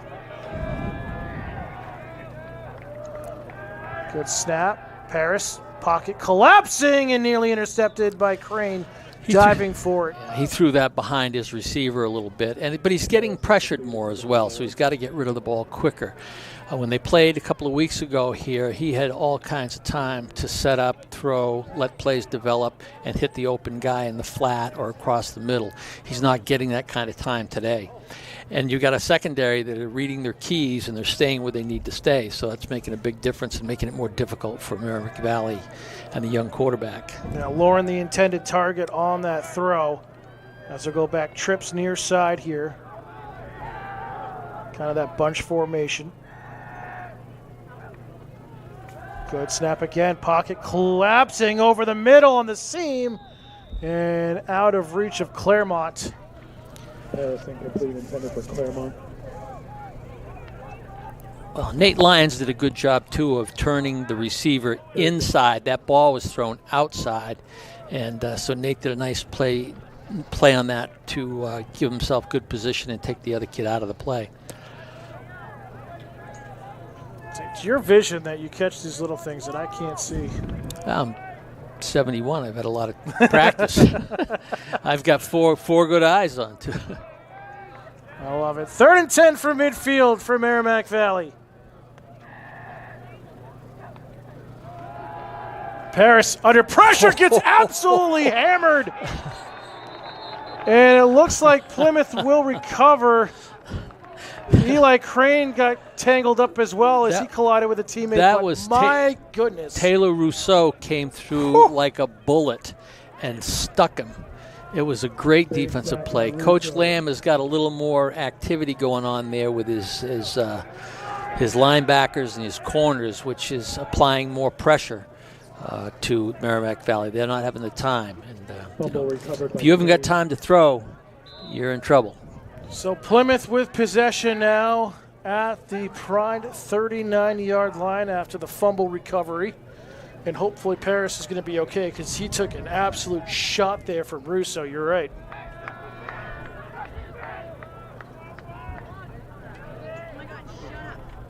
Valenti still on his now they'll call him down. I was going to say he can roll out of this one. His feet never went down, but they'll call the play dead. Gain of about 6. Plymouth, I think, is playing now with real aggressive. The kids are aggressive out there. They're getting after it. I think they smelled the blood, and they're firing all pistons right now. Yeah, and the winner of this game will take on the winner of the 4-5 matchup between Souhegan and John Stark. We don't have an update. They had a noon kickoff, so they should be close to, if not done, with their game by now. Down in Souhegan. And Amherst. Double handoff inside, and Rainier will have enough. He's slow to get back up, but another Bobcat first down. Brought down by Monahan. Starting to get a little bit deeper in the playbook right now, Coach. Well, you know, they've run that play 3 or 4 times today with success. It's a great-looking trap. They handle the ball well. That's the one thing you worry about when there's more than one handoff on a play. And Plymouth has been executing that to a T.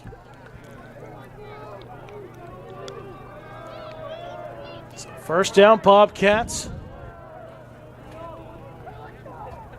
Handoff inside. And not much for Robbie Thorne. Maybe a gain of 2 on the carry. Brought down by Shepard.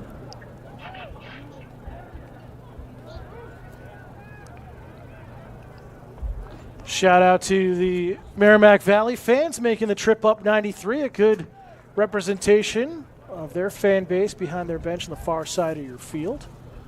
Great crowd here on the hillside below our camera and here in the library where we're stationed for our coverage. Love the community turnout. 2nd and 8. Robbie Thorne gets hit right away and they get swallowed up. Sounds and like the ball came out. Yeah, the ball came out. Valley think they have it. And waiting for a signal. And they do! Merrimack Valley recovers the fumble. Well, I think we jinxed them. Woo. Recovered by Monahan. But that's because, you know, you got Robbie Thorne kind of standing up. You got the initial contact down low that stopped the momentum. And then you got Heine and a couple others that come in and knock it free. Well, they've been shouting on the other side. I've heard them talk about, you know, stripping the ball and punching the football out and whatnot. And that's what you do. When you've got a calf back that's being stood up and being held up, so to speak, you know, you start going, the other guys start going for that ball. And that was a perfect example of how that works and how that can happen. So I want to give a shout out there. Thank you, Kay Hickman. Final score, Souhegan 34-6 over John Stark. So they are awaiting the winner of this matchup for next Saturday's semifinals. There's the shift, and there's the flag. Oh, I love that shift. Never gets old. It's always fun to watch it. Coach Lamb, he's something else, I'll tell you. Plymouth has got such a great coaching staff. I don't think anybody in the state does a better job preparing the kids for the game. And generally, if mistakes are made, it's because a kid might forget a certain read or whatever. But those kids know exactly what to do when they go into a game. 7:26 left in the third. 1st and 15. Blitz showing.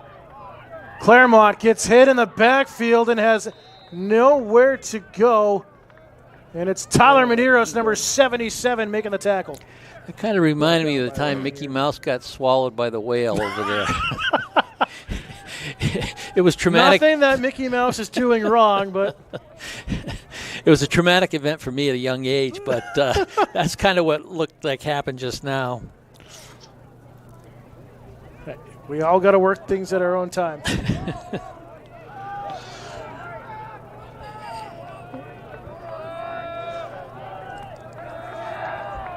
Trips near side in the shotgun for the Pride.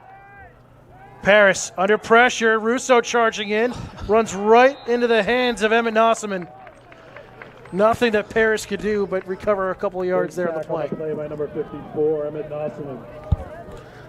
So this is something we haven't seen. We talked about showing a little bit more stuff, but we haven't really seen Plymouth blitz this much in a game this season. No, there's a bit more activity going on from there, which they had to do because you've got a kid that can throw the football and receivers that can catch, and you've got to add that element of pressure, you know, to the game. It makes a big difference. And the quarterback today, who I really like this kid, and he's tough as nails, but he has not had the time to let plays develop and to throw the football, and that it makes a big difference when you don't have time to set up.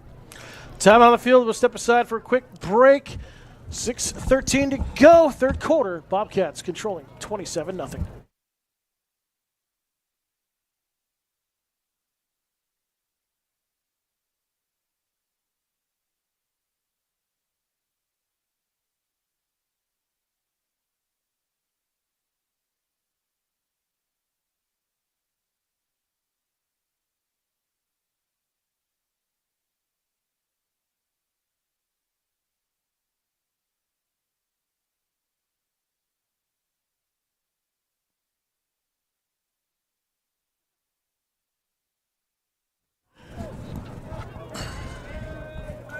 Welcome back on PBTV. Dan Salzer alongside Mike Courier. The Pride first charge timeout here in the second half.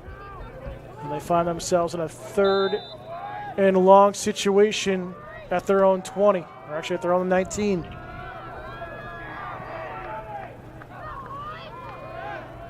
Paris try to go to the flag and air it out over the top, and ooh, that's close to being a flag. And well, Pride wanted something, but it falls incomplete. Rainier had great position. He had inside position on him. So, if anything, the receiver from Merrimack Valley had to go through Rainier to get to the ball.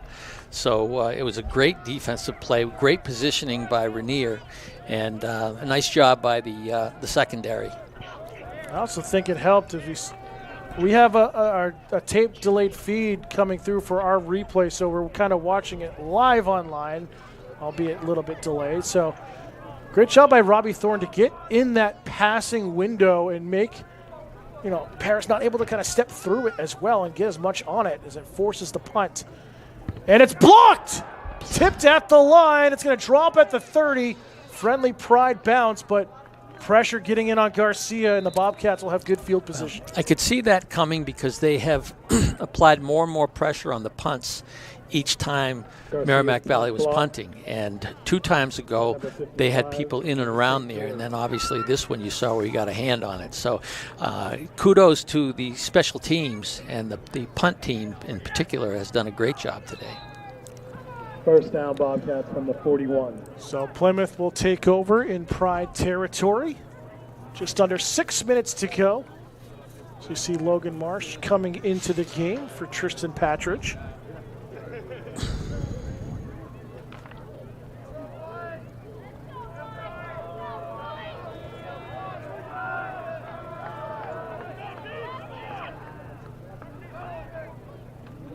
Handoff, Valenti just runs into a wall, gain of about 3 or 4. He stopped real fast. Brought down by Wallace.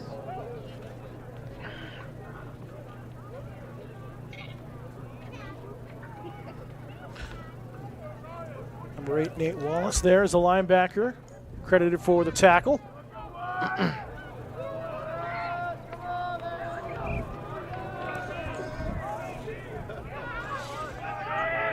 Second and 6.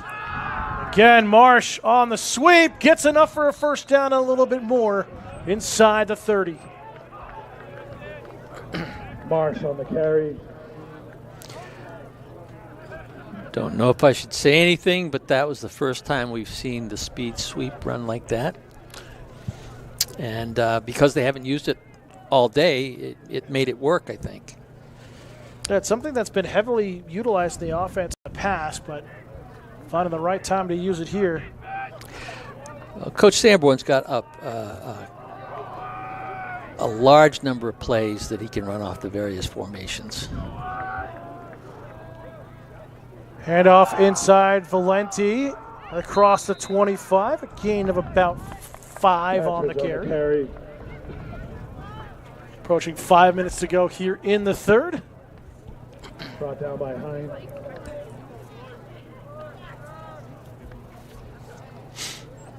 So Heine on the tackle.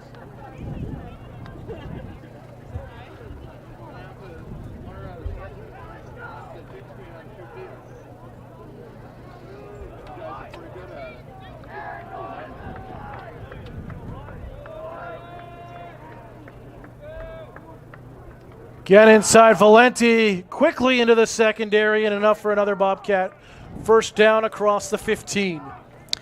Great job. Ben has good vision in the field. He hits the line of scrimmage quickly, but he's a bit more of an upright runner, but I think he can see the field pretty well, and he does a nice job.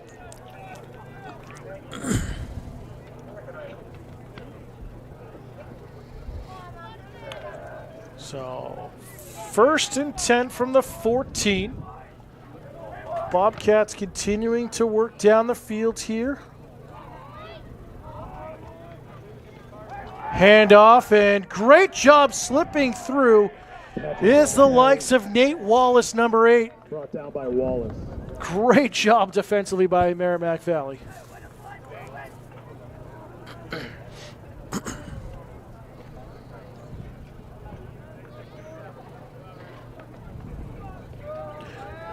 And fans, if Plymouth holds on here this afternoon, they will be back here next Saturday in the semifinals. Pride come back. They will be on the road at Sauhegan either on Friday or Saturday. Handoff, Valenti, the fullback, dancing around, trying to turn outside. Wallace able to grab his shoulder and help pull him down, but he's close to the first down. Very maybe close a little at short. 5. It's just something. There's just some more swagger in the run game right now, Coach, from Plymouth. Yeah. And that was a nice cut by him. He could have cut straight up, but he veered outside a little bit, which actually he had a nice alley to run in. I thought he was going to outrun the guy to the goal line, but obviously that didn't happen. Testament to Wallace there and his speed as one of the linebackers. 3rd and 1 from the 5. Handoff, Valenti, keep it going. Drags a couple of guys in for another Bobcat touchdown. Touchdown, Bobcats. You know, I was looking at the defensive alignment, and they were loading up on the corners on both sides, which must have taken away from their interior a little bit. But it looked like they were all going to be coming on that, and Plymouth just went tackle to tackle, and I think that was kind of the weak spot.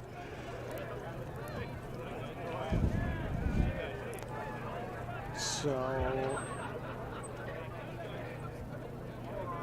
is Plymouth going to go for it? Well, here for they the might, because then we're conversion? looking at 35-0. It goes to running time. So, Good call there, Coach. They are. They're going to put it over on the left hash here. From the 3. So 2-point conversion coming up.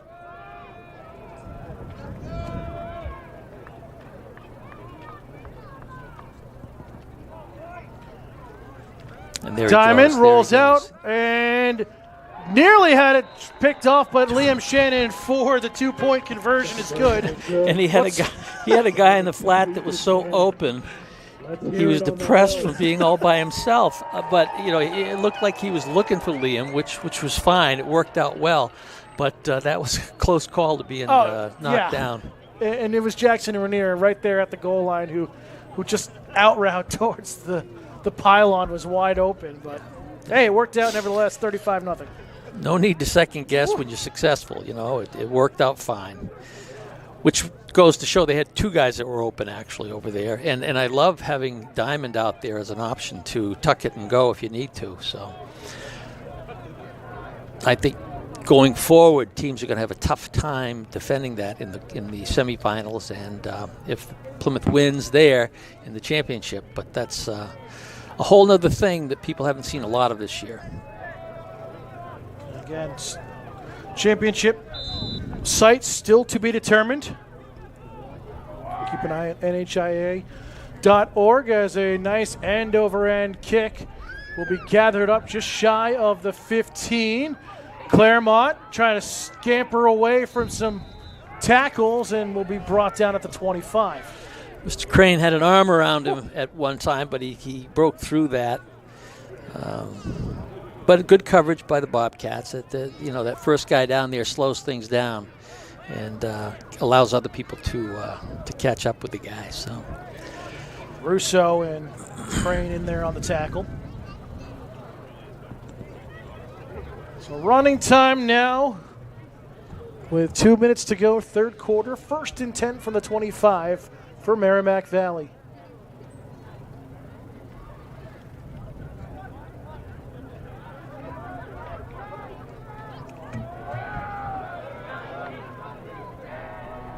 Trips left side on a bunch. Little pitch out option here for Claremont. Trying to get something going. They'll get across the 30. Gain of about 6 wherever they spot it.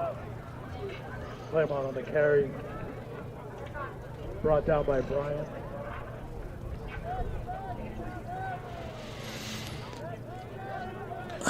Here, Mike, looking at things, Parrish has got the arm. How can you get something downfield to try to get some momentum? Short yardage is great, but at this point of the ball game, got to take some chances.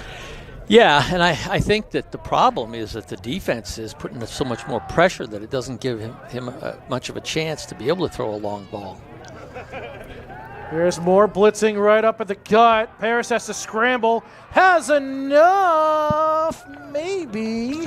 I think he got it. Very close here to the stick. Let's see where they stepped out. Should be enough for a first down, and it is. Good job there by the quarterback. But again, Paris was pressured on that. He didn't have time to set up, and I think that's the difference. Is Plymouth's getting a much better rush than they did a couple of weeks ago against them. You got linebackers a little more involved in some things, and I think you're getting more productivity from your line as well.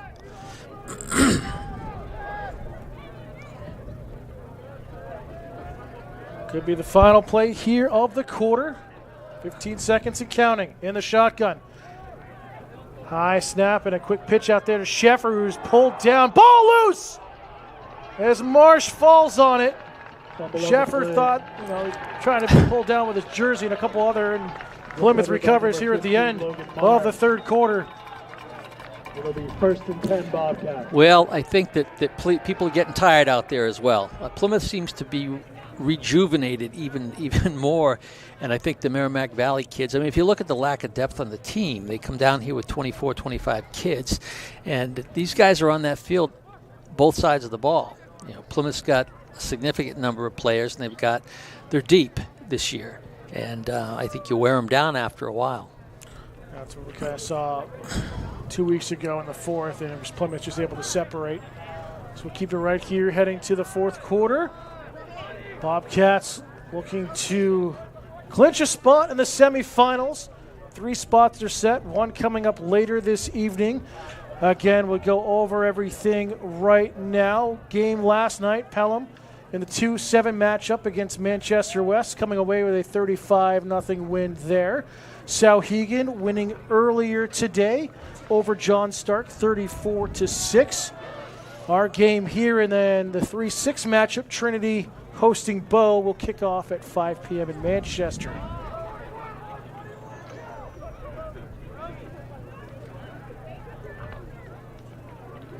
Talk about football. The winning 50-50 number has been drawn. Love to give a shout out to Manchester Memorial in Division 1 in the 7-10 matchup against Winnicott, coming away with a 22-13 win. First playoff win for Memorial in 51 years. So great job there in Division 1. That's the good news. The bad news is they play Exeter next. Yeah. So.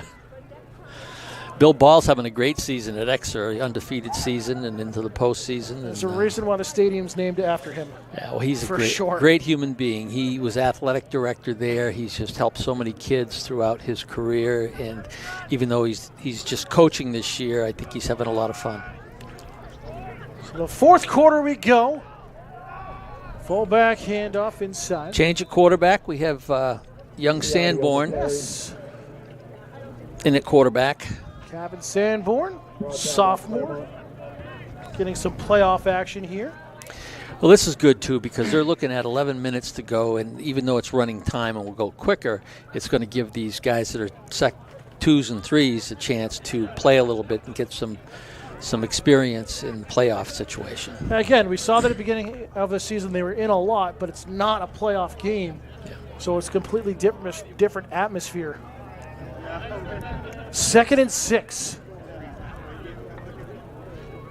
Ciotti, fullback handoff, number 27, across the 30. Keep forward progress of about 2 yards. And I imagine you're not going to see these seniors for Merrimack Valley come out of the game. This is their last game of their career, and they're going to want to play every bit they can, which is, I think, a great thing that they can do that. Rightfully so. They've had a terrific season. Really turned some heads. We've mentioned that time and time again over our broadcast the last couple of weeks. And like you said earlier, this is not a 4-5 team coming in as an 8 seed. They're really higher than that. It's been a tough team they faced here today. Rousseau gets swallowed up. It'll be 4th down here. Good job by Merrimack Valley. Jordan Russo on the carry.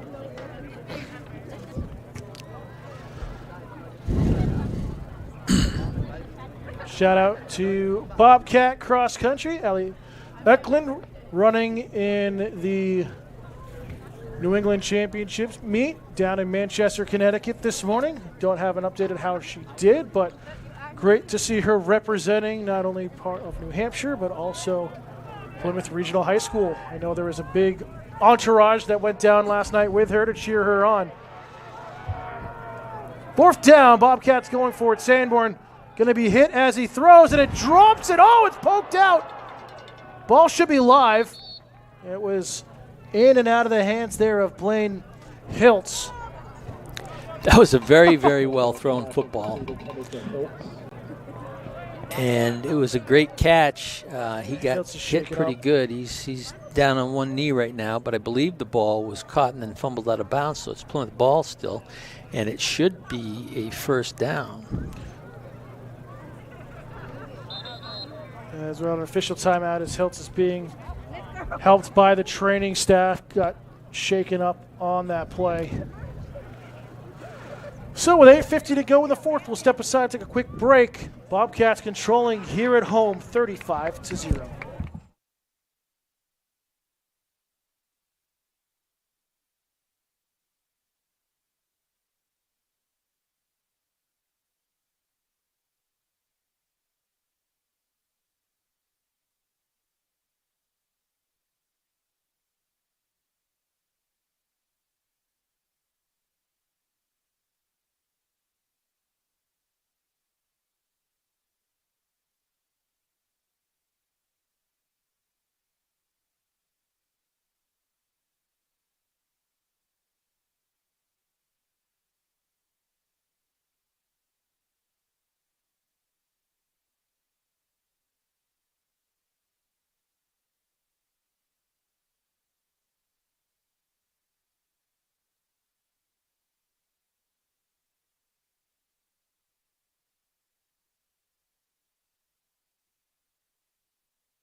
Welcome back here on PBTV. Great to see Hiltz being helped up and off on his own power. So get looked at by the training staff. Does count as a catch and a fumble out of bounds, so 1st down for Plymouth. And they'll rush this one forward. And still rushing forward at about the 5. Ciotti with the It carry. was Dom Ciotti, number 27, with the carry.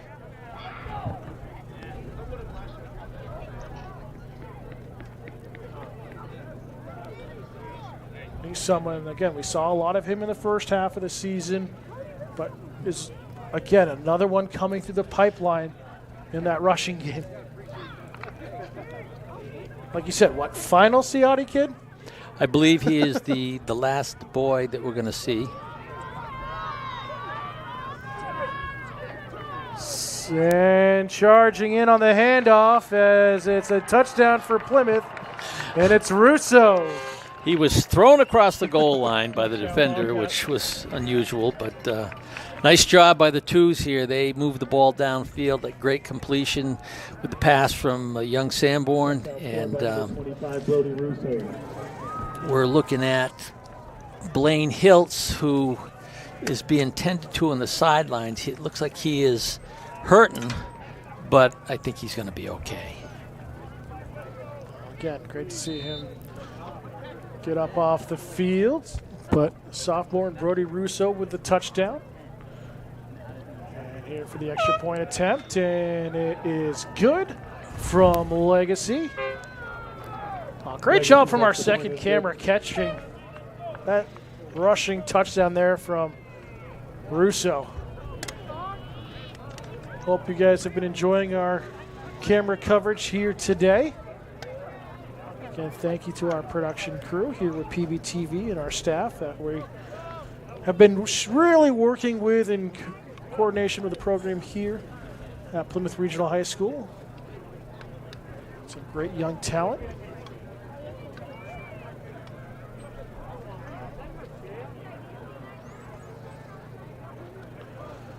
So take nothing away from Merrimack Valley. Just a tough Bobcat defense to run into that's firing on all cylinders this afternoon, Coach. Well, they look like themselves of earlier in the season today offensively. They have introduced some new stuff. We've seen more from Luke Diamond as far as his ability to move and run with the football and roll out pass. And the defense, I think, really picked up what was being told to them by their coaches to stay with the keys, not jump on the first fake, and they played well today. That's off the fingertips. Well, maybe not. It looked like that Turner got a piece of it, but it will be a touchback here for the Pride. Legacy got all that and then some on the kickoff.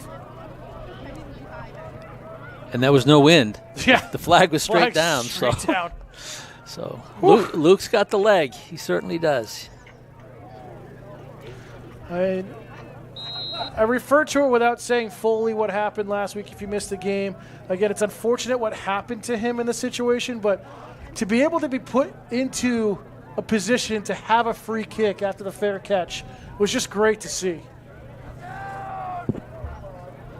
So first down, Merrimack Valley. Claremont going to try to turn the edge, tries to cut upfield, and gets maybe 2 on the carry. Approach 7 minutes to go here this afternoon.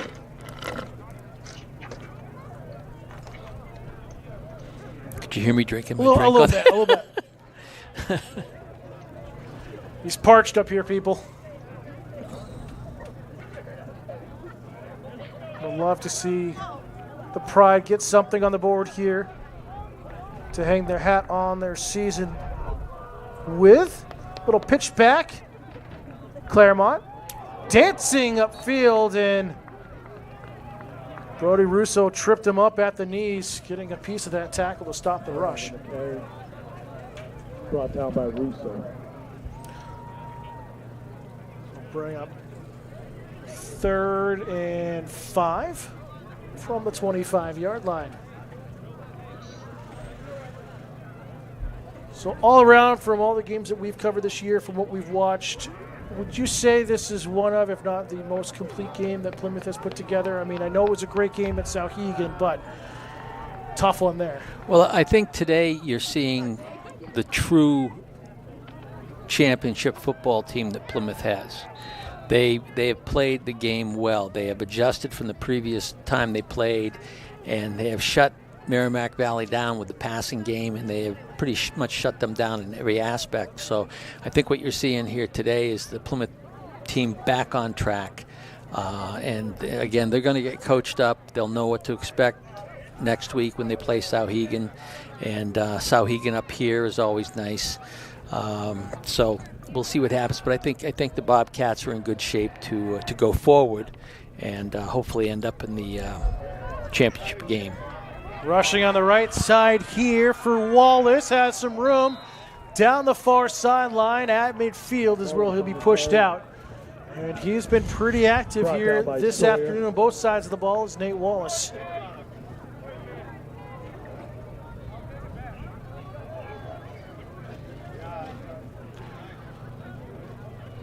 Next week's semifinal game will be right back here on Pemmy Baker TV with our YouTube channel.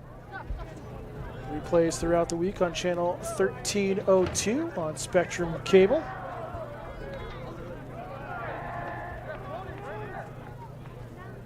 Option inside, Wallace again trying to hold down by his jersey, still on his feet and running across the 40 inside the 35, and his determination carried him on that play. Ostarian on the tackle.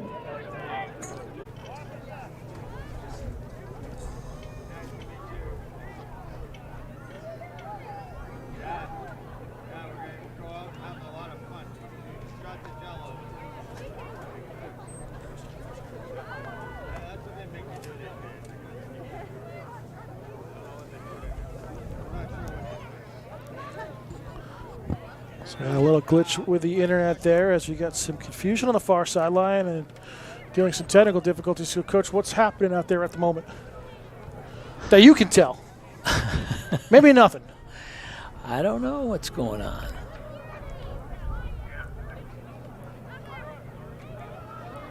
The referees and the coaching staff having a little conversation on the far side of the field. And I wonder if it's, I think it's fans. Yeah, there's a fan being ejected here. It looks like a parent of one of the Pride players. She is now giving the finger to the referee as she's walking away. The one finger wave. The one finger wave, yep, as she is not pleased with how things have gone. So that's the reason for the stoppage. The official was not going to take any more of the lip from that particular parent. And again, do not condone any of that conduct. Officials, again, they're here, they're doing the best they can. Again, we mentioned it. It's been mentioned time and time again. There is such a shortage of referees in every sport across the state that you can't really get after them for it. Handoff inside, Wallace bounces off a couple of Bobcats, gets a couple on the play. Well, I can see, people, parents or whomever it might have been, being upset about seeing their team being beat. But when it's 42-0, at that point, getting mad is certainly going to do nothing than make you look bad. And that's unfortunate to see because it's also, we talk about it before the game even starts, about the sportsmanship and what's important in the game. And that kind of stuff has no place in any sport. Especially from, I would assume, a parent of a player or a parent of someone with a supporting staff. As Claremont here with a great rush up the near sideline. And it all stems from there in my eye, but, that's all I'll have to say about that situation. As Pride threatening here, under 3 minutes to go, inside the red zone, I believe, for the first time today.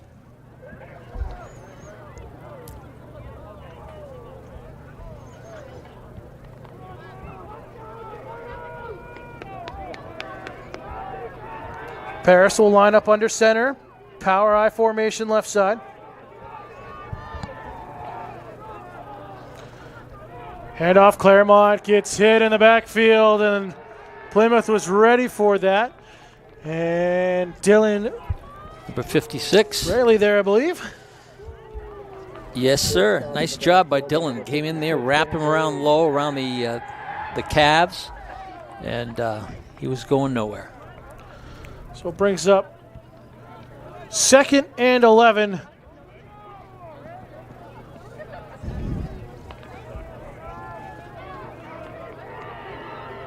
Emmett Miller in as a running back. Number 29. Miller, handoff. And his first rush of the game gets him a couple yards, and team loves that for Merrimack Valley.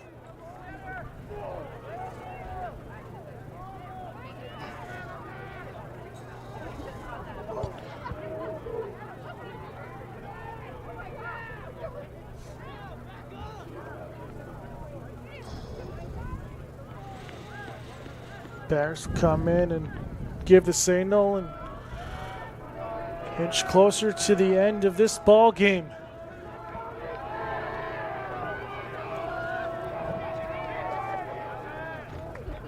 Paris here to the flat. Finds some help with Carter, and he's swallowed up at the line of scrimmage. And it's 4th down with 45 seconds to go as Plymouth, the top seed, will earn the victory here at home and advance to the semifinals in a rematch with Souhegan like it was last year. And you know that the Sabres want revenge on their mind from not only last season but this year as well down in Amherst. 4th down. Paris out into the flat right side. Claremont shaking off defenders, and he's in for a pride touchdown. And I love to see that as time expires or close to it to get something on the board. And you're looking at the like of Reese Claremont, a senior. Great way to end your career at Merrimack Valley. Jed Duquette was jumping for joy out there. He was having a good time. I take that back. I think it's Ryan Monahan. Either way, it's great to see that camaraderie and that, you know, even with what's going on, it's still, you're still grinding. So Garcia with the extra point attempt for the first time today. I mean, he could be back at midfield and still hit this. I can't get over how strong his leg is.